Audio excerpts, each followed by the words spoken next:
اعوذ باللہ من الشیطان الرجیم، بسم اللہ الرحمن الرحیم۔ پیارے نبی حضرت محمد مصطفیٰ صلی اللہ علیہ وآلہ وسلم نے فرمایا،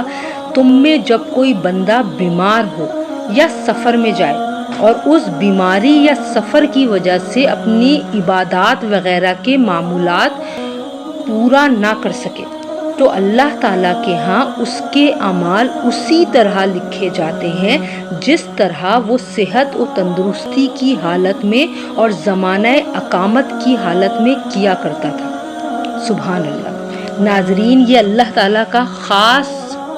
کرم اپنے بندوں پر ہے اور اپنے بندوں پر اس کا یہ احسان عظیم ہے کہ اگر کوئی آدمی بیماری یا سفر جیسی مجبوری کی وجہ سے اپنے ذکر اور عبادات وغیرہ کے معمولات پورے نہ کر سکے تو اللہ تعالیٰ اس کے نامہ اعمال میں اپنے فضل و کرم سے وہ معمولات لکھواتا ہے جو یہ آدمی تندرستی اور اقامت کی حالت میں کیا کرتا تھا۔